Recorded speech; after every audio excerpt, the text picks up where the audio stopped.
የሙሐመድ ነፍስ በእጁ በሆነችው አላህ እምላለሁ እንስሳዎች የሰውን ልጅ ሳያናግሩት ቂያማ አትቆምም አሉ ነብዩ አለይሂ ሰላቱ ወሰለም። አቡ ሰዒድ አልኹድሪ አንድን አስገራሚ ታሪክ ይነግረናል።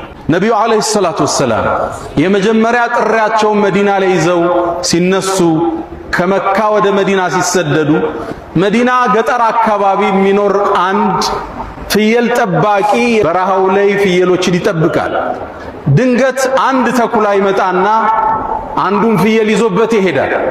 እረኛውም ሩጦ ይሄድና ከተኩላው አፍ ፍየሏን ይመነጭቃትና ይዞራል። ልክ ዞር ሲል ተኩላው ጅራቱን እየቆላ እንደ ሰው ተናገረ። አተንተዚዑ ሪዝቀን ሳካሁ ላሁ ኢለይ፣ አላህ ወደ እኔ ያመጣውን ሲሳይ ካፌ ተመነጭቀዋለህ እንዲህ አለ። ገጠሬው ተገረመ፣ እረኛው ደነገጠ። እረኛው ምን አለ? እንዴት አንድ ተኩላ እንደ ሰው ልጅ ይናገራል ብሎ ደነገጠ። ከዛም ተኩላው ሌላ ቃል ደገመለት። ከዚህ የሚገርም ነገር ልንገርህ እንዲህ አለው። እረኛውም ጆሮውን ጣል አረገ። የትሪብ ውስጥ አለው መዲና ውስጥ አንድ ትልቅ ሰው አለ ሙሐመድ የሚባል ያለፈውን ታሪክ የሚመጣውን ይነግራችኋል አለው። ይሄ ገበሬን ታሪክ አያውቅም። ፍየሎችን ሰብስቦ ወደ መዲና አቀና። መዲናም እንደደረሰ አንድ ጥግ ላይ አስቀመጠና ፍየሎቹን ነብዩን ሰለላሁ ዐለይሂ ወሰለም ፈልገው ወደ አገኛቸው። የተከሰተውን ክስተት ነገራቸው።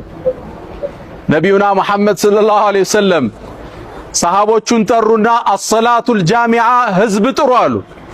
ህዝቡ ተጠራና መስጂዱ ሞላ። ከዛም ገጠሬውን ተነስና ያየውን ተናገር አሉት።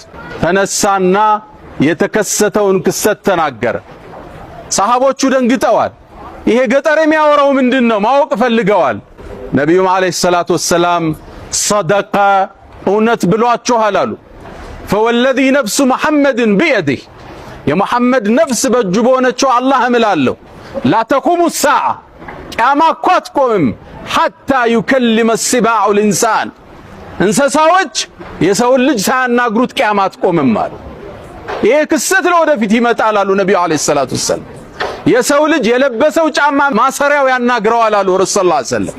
ከዚህም አልፎ ቤተሰቡን ጥሎ ሄዶ ሚስቱ የሰራችው ነገር ካለ የሚስቱ ጭን ያናግረዋል አሉ ነብዩ አለይሂ ሰላቱ ወሰለም።